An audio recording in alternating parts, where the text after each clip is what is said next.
Cool. I am going to record. I hope everyone is comfortable with that. If you're not, you can take off your video. So go ahead and mute yourself if you are not muted, and you will have ability to unmute yourself and remute yourself and all of that. But for the ease and the run of the show, we'd appreciate it if everybody watches from speaker view. So up in the right-hand corner, you can toggle between gallery and speaker view. This is my normal spiel every time, but I think we're going on month 5 of Zoom. So if you don't know how to use Zoom yet, you're missing something, because everything's on Zoom these days. But yeah, so I am Cheyenne Sauter. I run Art Share in the Arts District, but I also have the pleasure of sitting on the board for LARABA. And I am here to kind of give a quick update on LARABA. In addition to Neighbor Nights, which happens every last Tuesday of the month, we also have a farmer's market that is weekly. So Tuesday night by midnight tonight, you go to what'sgoodsource.com and you will find City Hall Farmers Market, and you could order your fruits and your veggies to pick up on Thursday. It supports local farmers, and I encourage everyone to do it. I did it 2 weeks ago, and I had tons of spinach and microgreens, and it was pretty awesome. And doing it again this week. We also have the dog park in the district, and I know that they're meeting and talking about doing some improvements there on that property. And LARABA is really just here to make sure to support and advocate for our businesses, our artists, and the restaurants in the neighborhood. So this event is our monthly gathering to give you kind of behind the scenes. And it's been a lot of fun working with Cindy and Allison and Wayland and the whole LARABA to get this done. And if you're interested in getting involved in LARABA, please message me and I'll tell you more about that. But I'm going to turn it over to Cindy Schwarzstein, who's been hosting Neighbor Nights for the past 5 months now. She works with Art at the Rendon and has produced large-scale community events, also sits on the board of LARABA and runs Cartwheel Art. So Cindy, take it away. Show us around the district. Yay. Well, welcome you guys. It's great to see everybody right now.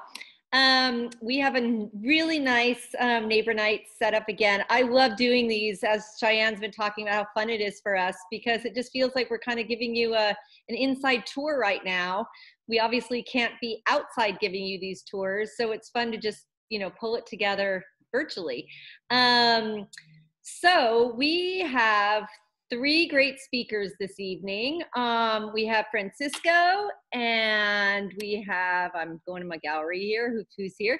And we've got Francisco, and we also have Colin, who's going to be talking about the Rogue Collective as a business. And then we also are going to have Solomon from Pizzanista. He's going to be joining us a little bit later. For those that are familiar with Pizzanista, it's quite busy on Tuesday nights, and especially with what they've been doing. But he's going to give us a tour and talk a little bit about Pizzanista. So he'll be in here soon. And then we're also going to hear from Miguel from the Bid to kind of hear what's going on with the Bid these days. And then also Julia from Arts District Little Tokyo Neighborhood Council. What we usually suggest is that if anyone would like to say anything about their businesses, or if they have any questions they want to have addressed, just Cheyenne and I will keep checking chat. So go ahead and put your comments in there, and we'll keep working with you. In the meantime, I wanted to introduce. There's usually in the beginning, we like to talk to any of the businesses that might have some specials that are going on or doing something uniquely different, not a whole presentation, but just, a couple of minutes to say hi. And I know that Andrea is here right now from Eddie Bowl. Hi, Andrea. This is my first Zoom call. I love it. I know, I'm only in the kitchen, so can you hear me? I can hear you. Okay, good. Yes. Tell us a All little right. bit. I know that you're located in one Santa Fe. Yes. But I know that you've had to adjust, you know, due to COVID. So tell us a little bit about what you're doing right now for, you know, Okay. specials and getting your food out there. Well, since last year, I've been doing meal kits and having a blast with those. So all through this, I continued those, and I still am doing those. So I come up with 2 different menus each week, send them out to people on Wednesday, and then you have until Thursday midnight to order them. So they're real fun. Like right now, I just did enchiladas verdes. I'm doing Brazilian seafood stew, all different stuff that's not on our regular edible menu. Yeah. And then, so to do that, to order those, you just email me, Andrea@edible.com. And then we just opened to go and delivery and our patio for seating. So this is the first time Edible's been open since March. So we're excited about that. I started with a limited menu. And then I'm going to expand upon that. But we're open, and just right now we're open from 11 a.m. to 3 p.m. Fantastic. Yes, So excited. Yay. And I'm not sure who's had food from Edible, and Andrea, she's just so passionate, and her art of the food, it just so tasty, so good. So oh, thank you. Well, the meal kits really got me through this, being able to cook for everyone and families. That meant a lot. And so now I've just been so eager to open, so we finally did it. So 11 a.m. to 3 p.m. You order through our website, edible.com, and we have to go and delivery. And if you come in and do takeout, our whole patio's open for dining too. fantastic. So We'll make hopefully note of that and extend make those sure hours. that Miguel, that with the bid, they've been keeping track of the businesses that are open right now, as well as LARABA. So we'll all make sure we get the word out for you. Thank you. Thank you for letting me say hi to everyone. Absolutely. I also see that Miller is here from the Spirit Guild. Hey, Miller. Hey, Cindy. Hey, everyone. Hey, you want to do a quick shout out right now and tell us, that for those that aren't familiar, what you're doing? Oh, yeah. So we're the distillery that's on Mateo Street. We make gin and vodka entirely from clementine juice. So it's unique, handcrafted, made entirely here. We don't outsource any part of the process to anybody else. And we're also making now hand sanitizer to help with COVID, of course. And we're all closed up, all boarded up over there, but we're still, very much in production. And, we are offering specials, but, most of our sales happens through businesses. So we're making deals with bars to, help them through these tough times and help them, maybe do a bottled cocktail and that kind of thing. And then, of course, the sanitizer, we're also giving a lot of it away to charity and offering, really steep discounts for people who are frontline workers, which includes restaurants. So, it's about half price off from what we're offering it on our website. And we're also doing online sales too, which is kind of a new skill set for us, but we're learning how to do that also. Awesome. It's really good to see the face. Yeah. And I know you did some creative programming last week as well with Community Made. We did. That was really fun. Sixth and Mill is now opening up, and they have a bottled cocktail to go that features our gin. So we're really looking forward to things returning back to something more like normal. Well, it's good to see your face, and it's nice to hear how things are going for you. Thanks for joining us tonight. Sure. So is there anyone else that wanted to introduce themselves that's not one of the featured speakers tonight?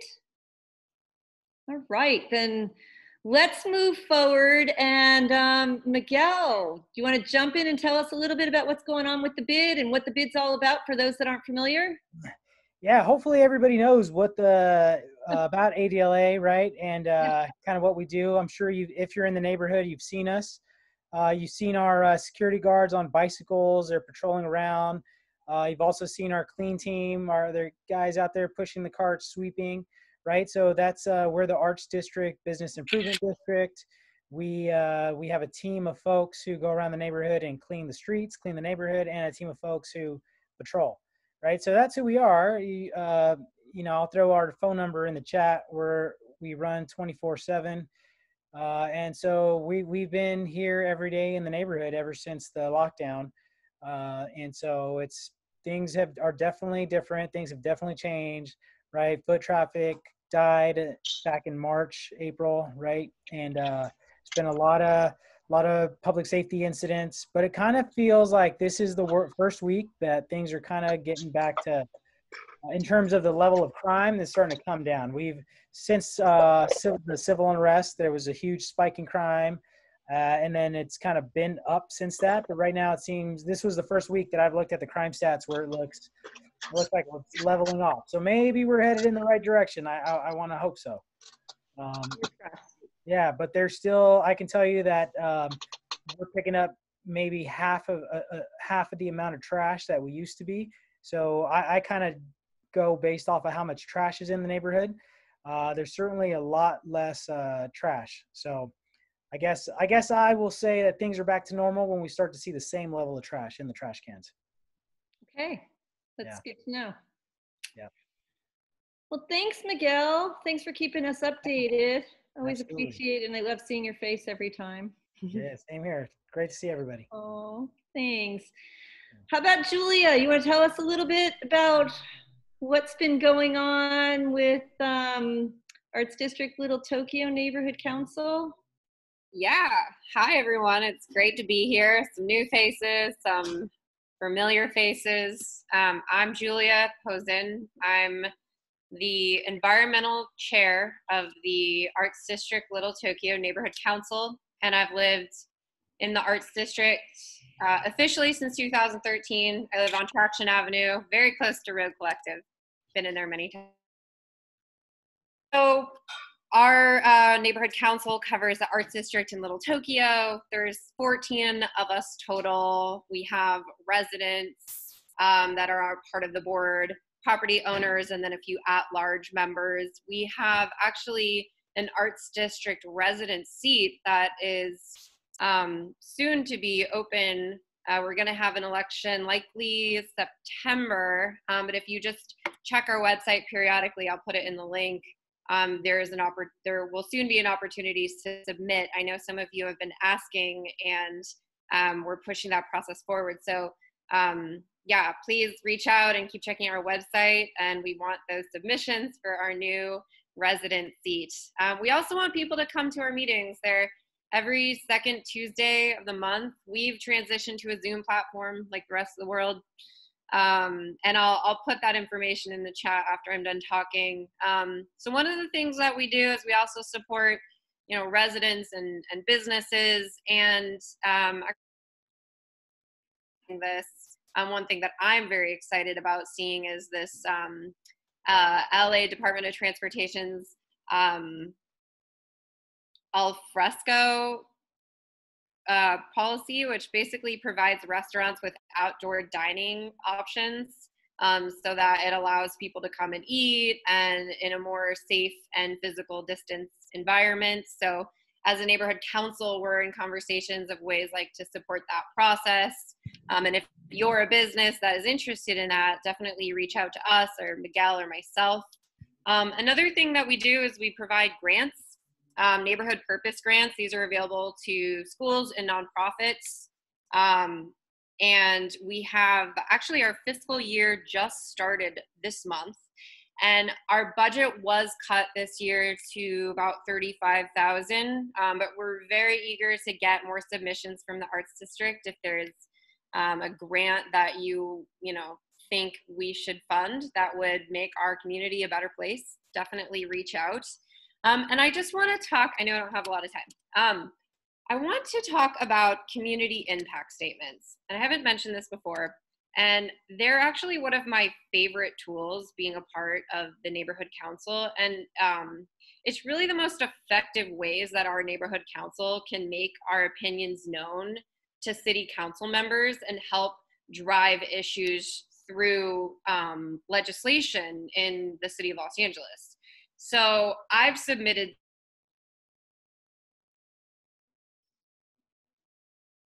And you all can, like, if there's an issue that affects our neighborhood that you want us to propose in front of city council, ideally if it has a city council file number associated with it, but even not, even, you know, we want to be driving that process to city council, you can reach out to our board and submit a letter, and we can vote to approve that, and then we can officially submit it to city council chambers. I've personally been granted up to 5 minutes to speak directly to the city council members using this platform. And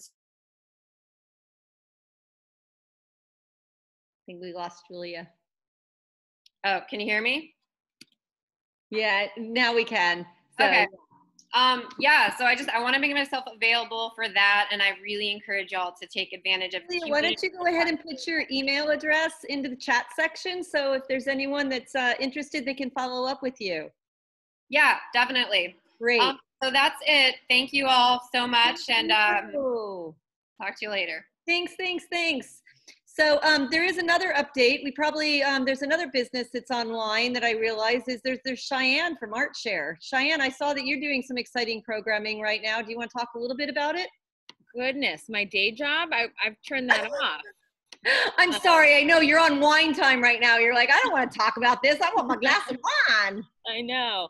No, it's exciting. We just launched an exhibit that's been hermetically sealed at in our gallery since March. It was supposed to open on March 18th, and it's been sitting there in state waiting for us to build some programming around it. So today we launched a couple of different platforms where you can view the gallery show. It's called Garden. And it's 16 artists, and it's beautiful work, really vivid, really great gardenscape work, all the way to, you know, photography, just really some beautiful imagery. And I think it's so apropos right now as we all kind of are craving for the outdoor space. So hopefully you guys get a chance to check it out. It's artsharela.org, and you can sign up for upcoming events and stuff. So thank you. Yes, absolutely. And then I realized that I'm not even talking about myself as well. The Rendon, we're obviously not doing big scale events right now, but we have some programming in the works. And in regards to Cartwheel, we've been supporting the hosts that usually lead the tours. And one is Hadley Mears, who this Thursday is going, she used to lead the Underground LA and the Paranormal Vice and LA Nights tour. And she's going to be leading a tour on Thursday. So check out Cartwheel if you're interested. It's a free Zoom conversation from 7 to 8. So there's that. I'm going to switch things up a little bit because I do know that Pizzanista gets really, really busy. And so I thought if we could put Salman on first so that we could let him get at it and show us a bit of what's going on over at Pizzanista and have him talk to us, give us a tour. Salman, are you there right now? Yeah, I'm here. Can you guys hear me? We can hear you. We need to see you though too. Do you know how to switch over to video? Do you see that there should be a little, there you are. Oh, so good to see you. Hi everyone that's on. Yeah, good to see you.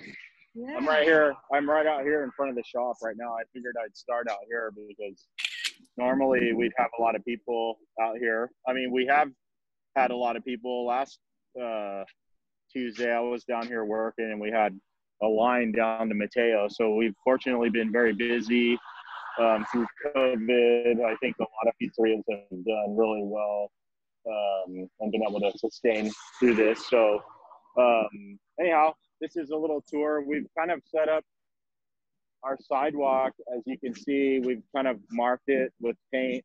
So people who have ordered can come and wait in line. And we've designated an area for them to do that. And then on the other side, I won't bore you with all of the setup, but we did the same thing with lines in the sidewalk so people know where they can line up to wait to order. So we've done that. This is a new counter that we built. So we've been able to do some little upgrades to the shop that we've been wanting to do for a long time that are really difficult to do when, you know, things are kind of hopping. But we built this new concrete counter that we hope will last a long time. And then for now, for COVID, we have this plexiglass set up in front to help keep everyone safe, our guests that are coming to order and also our staff. So I'm going to walk inside now. So I'm in the restaurant now. Our dining room is non-existent, obviously, because we're not doing any dine-in business, but I figured I'd just give you all a little tour of some of the stuff we've done in the past. I guess here's some of the pizza boxes that we've done. We've really like to work with different creative people, companies, individuals. This was a box we did for Steve Caballero, who's an iconic pro skater. That was for his 50th birthday. And then back here we have the Zephyr team, which my son is named after. They're from Venice. And these are some of the boxes we did for an event that was about a little over a year ago in May. Up here we have some other ones.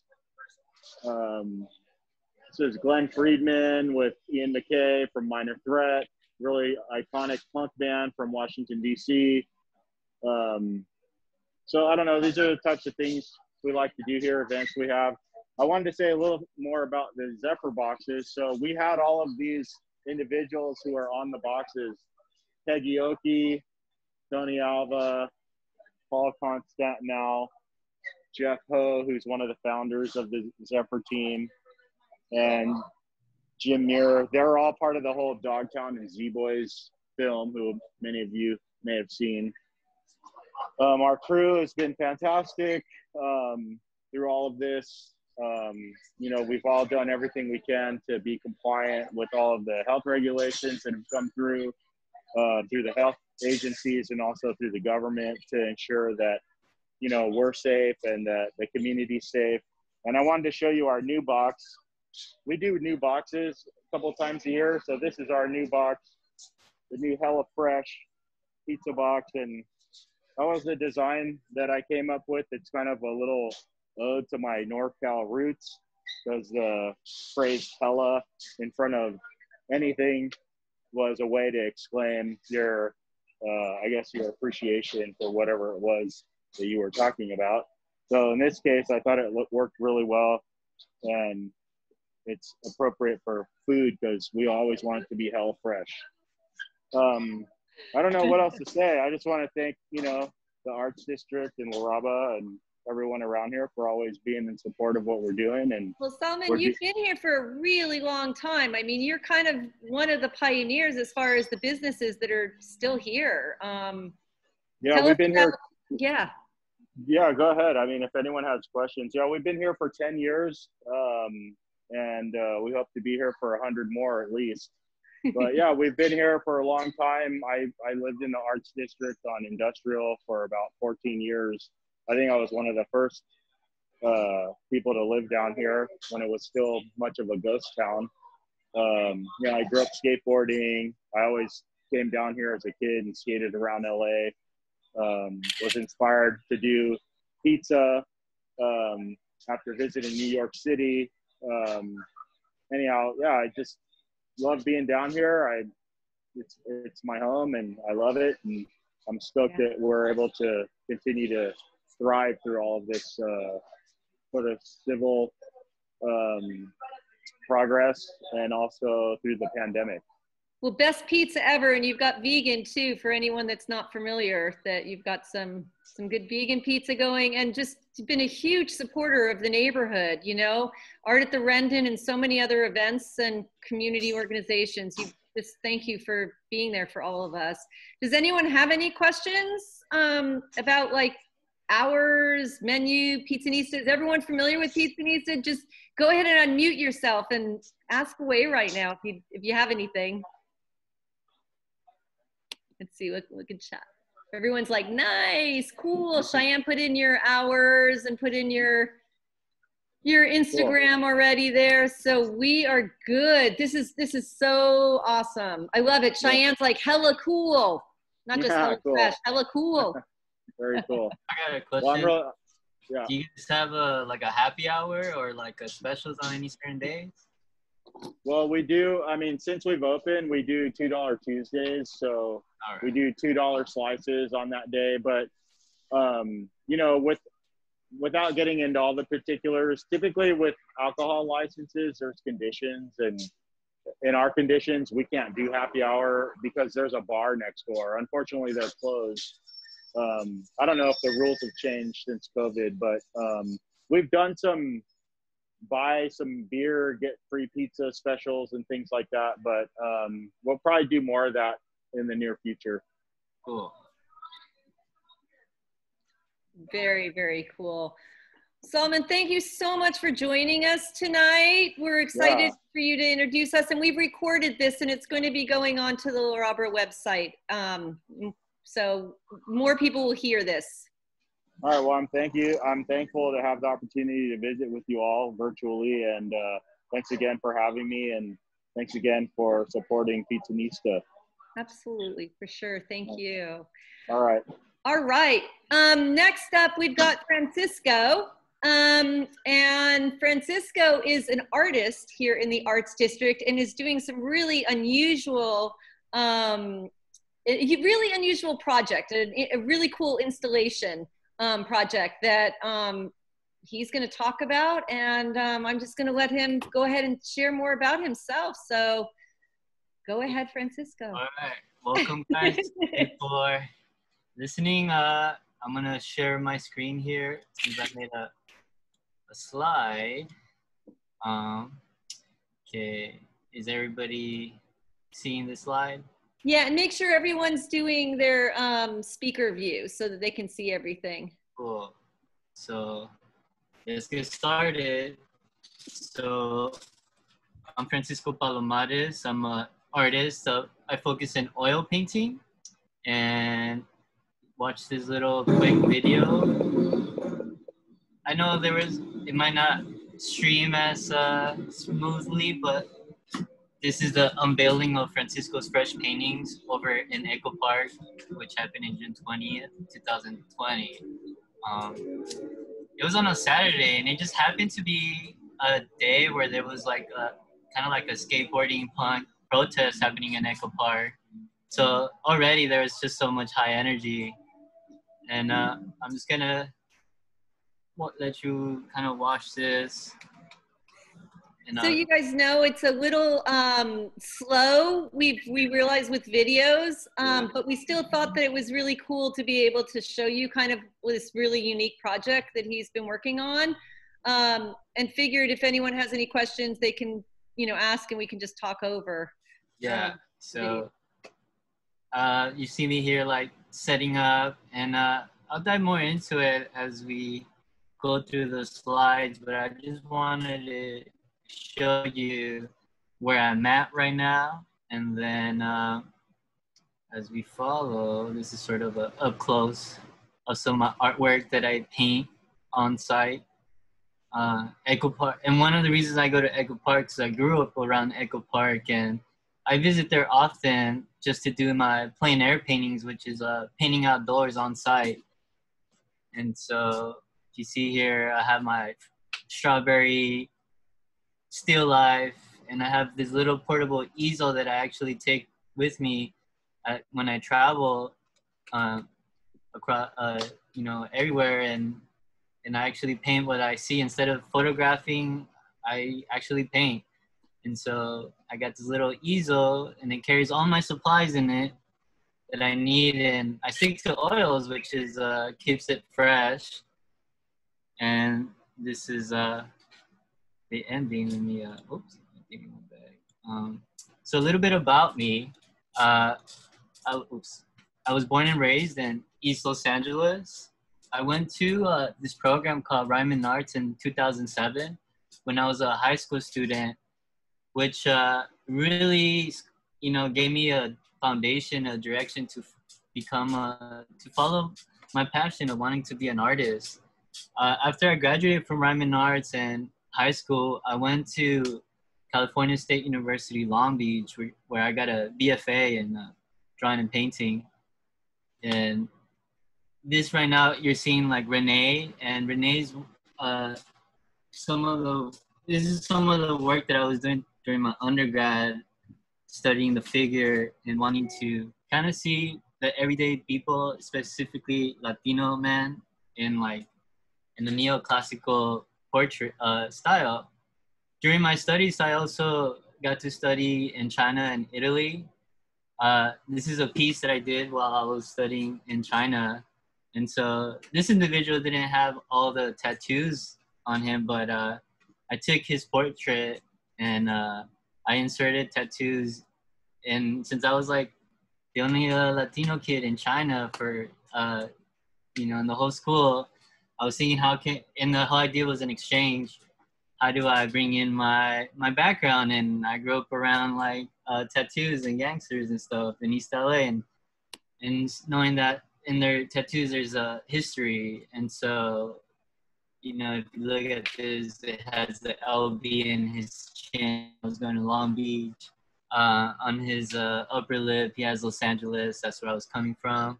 BH was like the person that I was dating at the time. Those are the initials. And sort of the web on his neck is sort of a symbol of like ending. And it says at the bottom, you have to die a few times before you can live. It's just,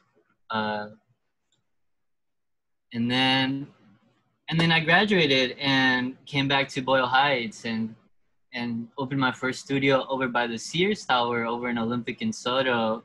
And this is when I really began to use all the techniques and the traditional art techniques of oil painting and create my own vocabulary language of what I wanted to say with this skill and this new, going back to my roots and how do I tell a story in my own way. So the piñatas came about. These piñatas I would get from the party wholesale district over in Olympic and was Alameda Street. And to me, so these are life size. When you stand next, these are 4 feet by 7 feet. So to me, it's sort of hyper realistic. And in a way, it's my way of showing like myself in the art galleries. Being from Boyle Heights and seeing how the development came and new galleries and things of that nature, this conversation always happened. And I was always asked the question, how do you feel about gentrification and galleries coming in? And while there's a pros and cons, there's more art that I could participate, but then it's also challenging to be part of those galleries. So this is sort of my statement of when I get into shows, it's like, here we are. And then it led to all of this has kind of led to my current project, which is Francisco's Fresh Paintings. And this is over on 704 Traction. So it's the cross street between Traction and 2nd Street or 3rd Street, right across the street from Where's Kush. And so what is Palomares Boulevard, which is my art studio, but it sort of accumulates my background and understanding of Los Angeles. When I grew up on Olympic Boulevard for most of my life, and when you go down Olympic Boulevard, you can start in Montebello, and it's like low income, working families, and you keep going down and you cross downtown LA, then you go into West LA, and every area changes. So to me, it says it is a fictional street where I re-envision Los Angeles, inviting viewers to take the stage with me in storytelling. So I remake Los Angeles to how I see it. And so this portrait right here is an oil painting, a mixed media with acrylic, photo collage, and like wood. So that middle piece that you see here is actually a piece of wood that kind of sticks out. So it's sort of my commentary on media, on sort of in what kind of plane do you live in. And so moving forward, I just like balloons. And helium balloons could be seen as a self-portrait or a reflection in sort of this pursuit of success, and how an exterior your facade, you want to show everybody that you're doing good, but inside you might have internal turmoil, crumbling. And so this is sort of my saying, like, it's all good, but it's also good to acknowledge your shortcomings, or when you're not feeling okay. So this is sort of the yin and the yang of that, and sort of the reflection of what one might feel in Los Angeles, and striving to succeed in the arts. And then moving forward, like going back, I love plein air painting. This is my way. So plein air painting is a French term for painting outdoors, and you paint the moment, and the goal is to paint the light, the energy, and it doesn't necessarily have to be a complete painting.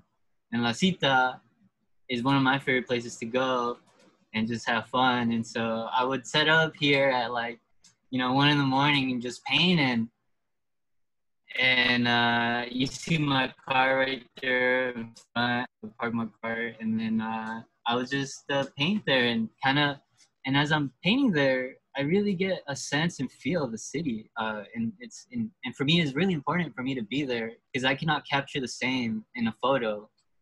And so this is the outside, and this is another oil painting, and this is the inside now, where in my paintings, I'm telling you a story in which I want you to kind of give you a first person view of where I'm hanging out, and like the cultural spots in Los Angeles, and the nightlife and the energy and sort of this ambiance that I'm really drawn to the city.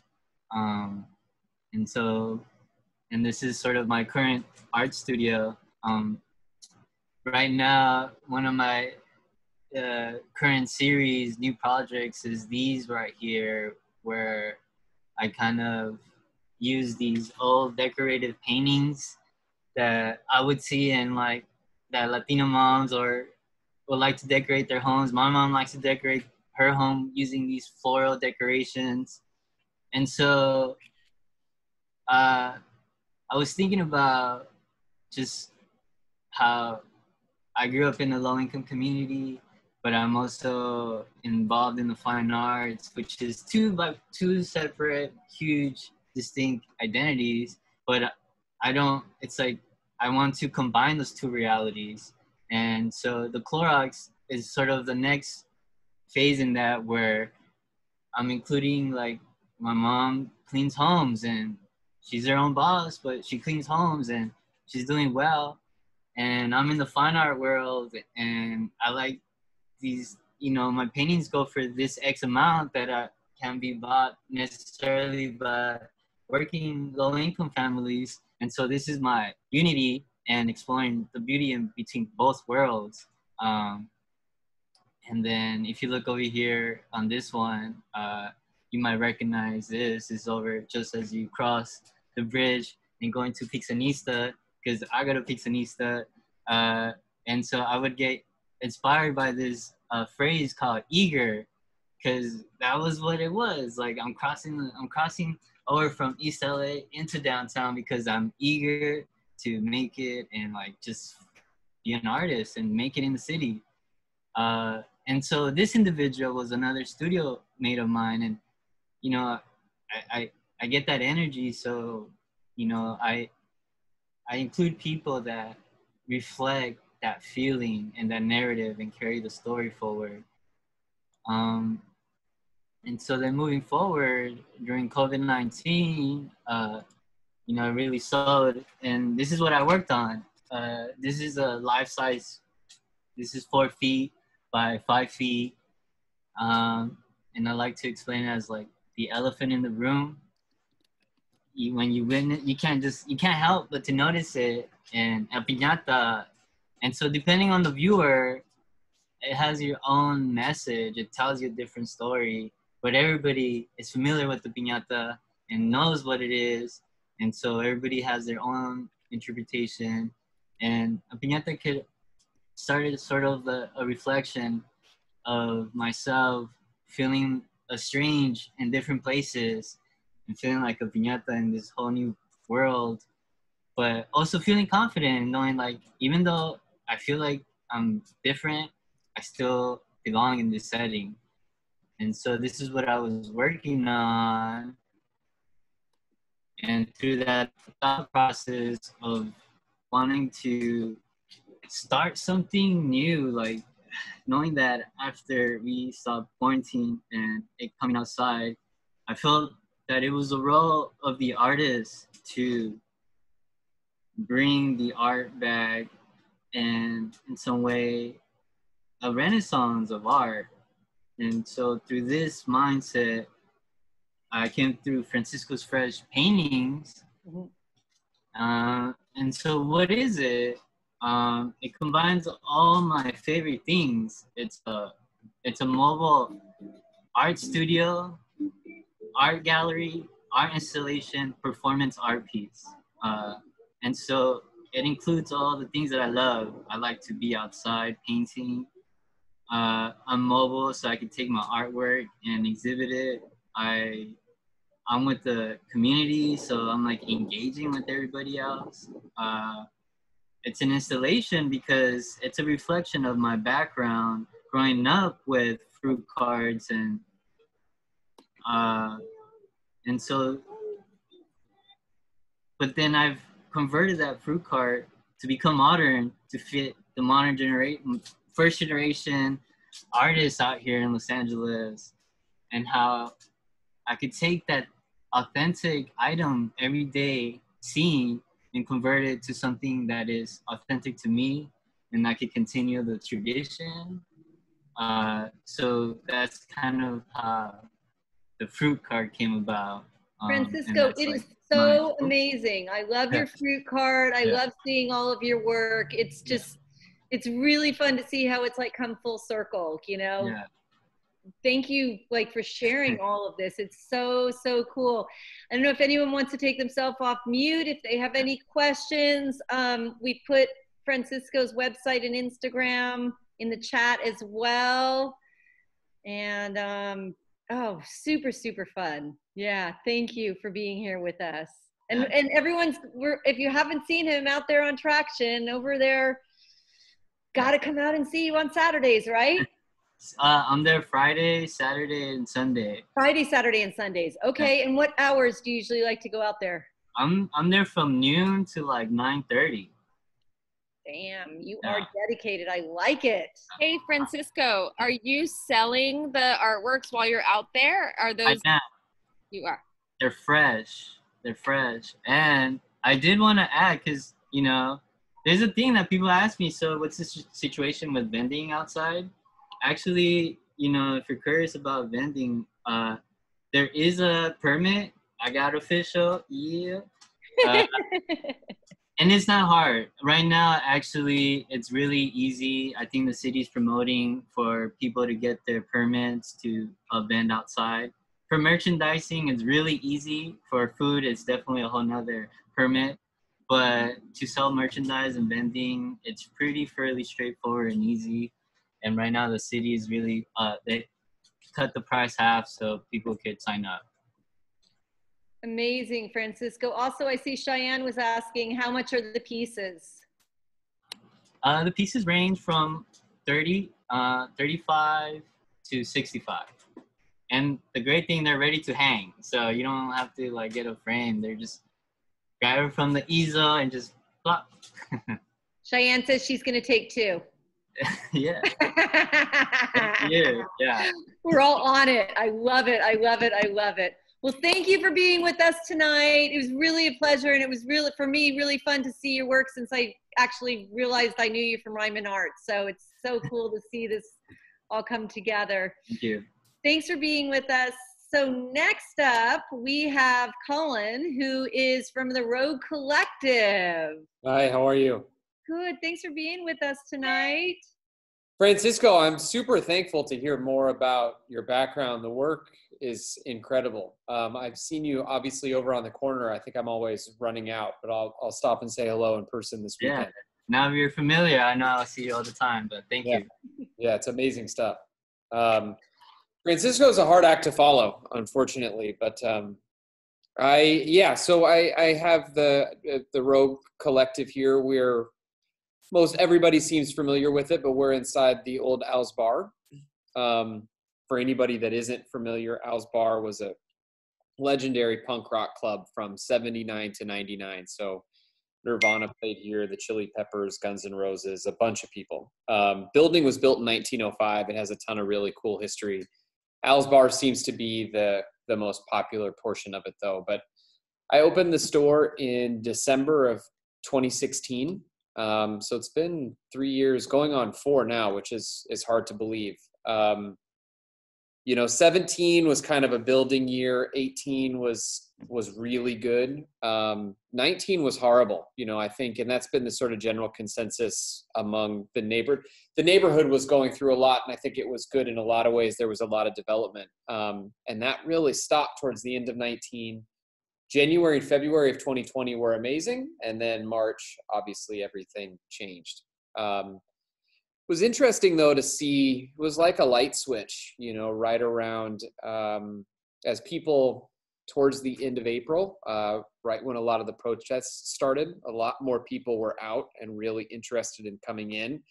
And then numbers with the virus went wild again, and that seems to be where we'll be now for a little while. But I also think it's great to see people starting to understand how to manage this day to day and recognizing that it is going to be a reality for quite a while and how we get through it together. A little bit about the business. I'll walk you around. I have my own brand in here that's Rogue Collective. We make men's and women's stuff, and we make it over, actually all of our brand is made in the Binford Lofts over on Traction. Gentleman by the name of Perry White, who I'm sure you've seen around, does all of our manufacturing. We have men's and women's. All of it would be considered, I don't know if you can see me, but we would be considered streetwear. And then I work with about 50 other brands in the store. A lot of them are made here in LA. They don't necessarily have to be. One common denominator is sustainably produced and ethically sourced, as long as it's cool, though. Yeah, I don't know. Have any of you been in before? Or it sounds like maybe a couple. Yeah, absolutely. Yeah. So it's really well curated, and and your work is beautiful too. Thank you. Yep. Yeah, I've been doing some reorganization, so you'll see some boxes, but this is the original stage here. That was Al's Bar. And then you'll see men's, women's, and then we do constantly evolving with the space. So currently we have a brand in our back room here. It's called Commonwealth Proper, and they do all bespoke suiting. So this is like a 2-month process, come in and get fitted for a custom 3-piece suit. So it's an additional offering that we have here in the back. And that's the shop. Super, super cool. Quick question for you. Commonwealth, was that that was the store that was over here next to House of Machines, correct? That's the brand, or is that something different? I'm trying to think what you might be thinking of, but no, this is their first West Coast footprint. Got it. Okay. So they're out of Philadelphia. They have a couple of different showrooms. It's definitely, top tier. It's a couple grand for a custom suit, but it's an amazing art and something that I think my generation and younger aren't super familiar with. I think a lot of our, grandparents would have a suit made and understand what an incredible process and experience it is. But this is their first footprint here in LA. Okay, super cool. What about your hours and online sales? Oh yeah, great. That's a great question. So I've been experimenting with it a lot. We're open currently Tuesday through Saturday from 12 to 4 p.m. and we're available for appointment 24 hours a day. So reach out via Instagram, phone number listed online, any other way, email, or through the website, and we can set up a private tour for you if you're interested. We keep things pretty clean around here. It is an old bar inside an old building, so it does get a little dusty, but as far as sterilized, very much so. Yeah. Very, very cool. Anyone have any questions? I see that Cheyenne's saying, I love Perry's work. Perry is a special dude. I don't know if you ever depending upon how much you're around the neighborhood, you probably recognize him. Very handsome, very tall, 6'3" African-American gentleman, big smile, had a white pit bull. That white pit bull is no longer with us, unfortunately, but you probably will see him around now. Great dude. Nice. And Allison's asking, can we buy online? You most certainly can. It is the roguecollective.com. Perfect. All right. Well, that is fun. Thank you for sharing your space with us tonight. And thanks for, talking to us. It's good to see your face. It's been a little while here. It's just thank you. So crazy. It is nice. I think it'll be interesting to see what happens in the next couple. I'm sure you guys have seen also, but there are, speaking of the outdoor dining, Pie Hole and Verskooch has done a phenomenal job with their outdoor seating areas. They have. I did notice Valley that. Wine also. I saw that. It was great in Arts District Brewing. It looks like that whole area is just like, talk about alfresco dining. It's like, I wish it could stay that way. It's just. Yeah, it's great. Yeah, really, really nice. I love that that's coming around. Let's see. Yeah. We were talking about, there was a conversation a while back about turning Olive Traction into a walking mall. Wasn't there? Do I remember that correctly?